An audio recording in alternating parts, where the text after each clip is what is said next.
happen. Individually, we have all had a moment where a particular song, a poem, a performance, or something has shifted us, made us think about something differently, touched us deeply. We know art, culture, and creative practice is what is necessary to create the culture shift that is going to have sustainable long-term change in this country. Much like Commissioner Clyburn spoke about, it's not any one thing, it's an ecosystem. So we can address the issues, the social justice issues of this country in a myriad of ways. So how did artist change get here if our background is all about art and culture? Well, while there are organizations like David Dorfman Dance that has a whole piece around how we speak to the political structure, where there are organizations or artists such as, in town we have Radcliffe Bailey, Memories is Medicine, who talks about our interdependence. All of this artwork is designed to make us think differently about the world in which we live. These are artists that you'll find on stages internationally in galleries worldwide. But for every David Dorfman and for every Radcliffe Bailey, there are tons of artists such as Jasiri X, a political rapper out of Pittsburgh whose organization One Hood helps young people learn to be media makers and tell their own stories. There's Fabiana Rodriguez, who is a visual artist who goes to communities and teaches them how to do low-cost silk screening and does political poster rallies so that you know how to get your message across succinctly. This is the way in which art is attached to change, which creates communities that aren't being led by anyone else, but are telling their own stories, letting people know what it is that they want and need, and stepping up for change.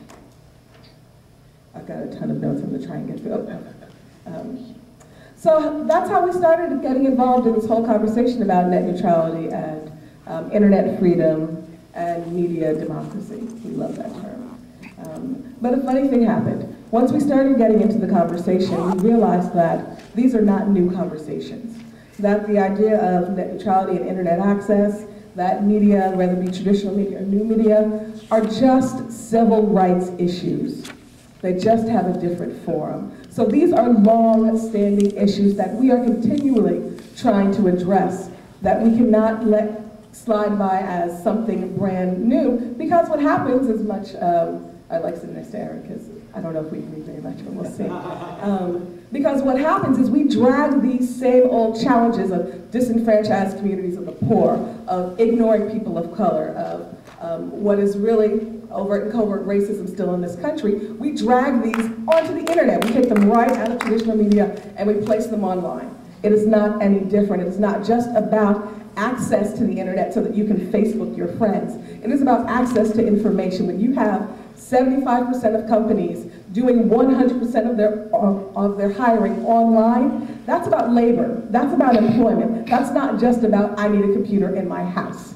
And so we really want to take this conversation and make it broader than just access smartphones. We want to take it to the communities that need help, where there's an immigration conversation, where there's a conversation about labor issues, where there's a conversation about diversity, and it's not just diversity of voices or who's behind the camera, but it's about getting a really clear idea of what this country looks like. What are the real issues seething underneath the top, the fluff that we get to see, as Commissioner Koss spoke about. And that we begin to deal with those, because if not, then we are going to continue to drag them on and on, regardless of whether it's on paper or whether it's on a screen. So that's how we got to this conversation. And there are some things I want us to think about really clearly, that what we're looking at is this digital divide is not, again, I like to say next to Eric, is not a passive byproduct of technology. I think we want to act like sometimes that things just happen, movements just occur out of nowhere. But we know secretly there are real strategies behind all of this. I like to think of myself as not a conspiracy theorist, but a mystery hunter. And when you begin to really dig, you realize that there are policies and strategies in place that are designed to continue to keep a class and underclass in this country. And that this conversation that we are having with the FCC, this conversation that we are having together now today, is the beginning of really looking at what is the issue underneath the divide that we're talking about.